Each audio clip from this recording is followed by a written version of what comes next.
আমি অসমৰ সৰ্বানন্দ সোণোৱালকে চাওক আমি বিচাৰোঁ। কি বিচাৰে? এই মানে মুখ্যমন্ত্ৰী বাবটোৰ কাৰণে। আৰু মৰিগাঁও সমষ্টি বিধায়কৰ কাম কাজত কেনেকুৱা পাইছে? মৰিগাঁও বিধায়কৰ কাম কাজত আমি অত্যন্ত ভাল পাইছোঁ। আৰু আজিকালি ধৰি লওক গাঁৱত যিমানবিলাক ধৰি লওক 15 বছৰে নোহোৱা কাম আজি 5 বছৰত যিমানখিনি আগবাঢ়িল আমি অত্যন্ত ধন্যবাদ দিছোঁ। আৰু তেখেত যাতে ঈশ্বৰৰ ওচৰত প্ৰাৰ্থনা কৰিছোঁ তেখেত যাতে মানে ধৰি লওক আৰু 15 বছৰ ৰাজত্ব কৰকহে। মুখ্যমন্ত্ৰী হিচাপে অসমত পুনৰবাৰ সৰ্বানন্দ সোণোৱালকে বিচাৰোঁ। ভাৰতীয় বিজেপিৰ তেখেত নায়কো হয় আৰু তেখেতেই মানে মুখ্যমন্ত্ৰী হওক। আৰু বৰ্তমান যিবিলাক কাম কাজ চলি আছে তেখেতৰ দিনত এই গভৰ্ণমেণ্টৰ দিনত বহুত উন্নয়ন কাম কাজ হৈছে আৰু ভৱিষ্যতে কৰিব তেওঁলোকে। যিবিলাক কম কিবা কাম থাকি গ'ল সেইখিনি অনাগত দিনত যাতে তেওঁলোকে কৰি পূৰ্ণাংগ এখন সুন্দৰ অসম বনায়, মই ইয়াকে বিচাৰোঁ। মৰিগাঁও সমষ্টি বিধায়কৰ ওপৰত কি ক'ব?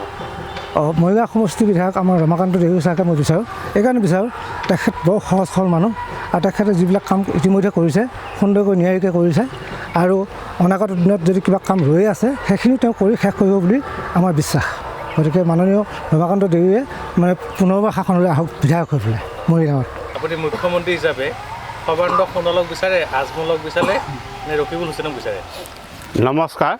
আপোনালোকৰ চেনেলৰ যোগেদি এটা কথাই মই ক'ব বিচাৰোঁ যে আমাৰ বৰ্তমান যি নীতি আদৰ্শৰ মাজেৰেদি অসমৰ তথা ভাৰতবৰ্ষৰ লগতে আমাৰ যিটো সৰ্বানন্দ সোণোৱাল ডাঙৰীয়াই আমাৰ অসমখনক যেনে পদ্ধতিৰে চলাই নি আছে সেই পদ্ধতিত আমি সহজ সৰলভাৱে সকলোৱে সহযোগিতা কৰিব পৰা বাবদ আমি তেখেতকে দ্বিতীয়বাৰৰ কাৰণে আমি মুখ্যমন্ত্ৰী হিচাপে বিচাৰোঁ। আৰু মৰিগাঁও সমষ্টি বিধায়ক ৰমাকান্ত দেউৰীৰ বিষয়ে কি ক'ব? ৰমাকান্ত দেউৰীয়ে আমাৰ মৰিগাঁও সমষ্টিত 1 লাখতকৈ অধিক ভোটত তেখেতে জয়যুক্ত হ'বই। ইয়াৰ কাৰণ হ'ল কি তেখেতে যিখিনি জনসাধাৰণৰ হৈ কাম কৰি আছে গতিকে তাতে সন্তুষ্ট হৈ আমাৰ প্ৰতি নাগৰিকৰ বুকুত তেখেতৰ মানে আত্মাটো বিৰাজমান হৈ আছে। চৰকাৰৰ 5 বছৰ কাৰ্যকালত কেনেকুৱা পাইছে? ভালে পাইছোঁ যথেষ্টখিনি। যিখিনি ধৰি লওক আমাৰ বুঢ়া চাই দিছে ৰমাকান্ত দেউৰীয়ে সেইখিনি দিয়া চাই মই গোটেইখিনি ভালে পাইছোঁ।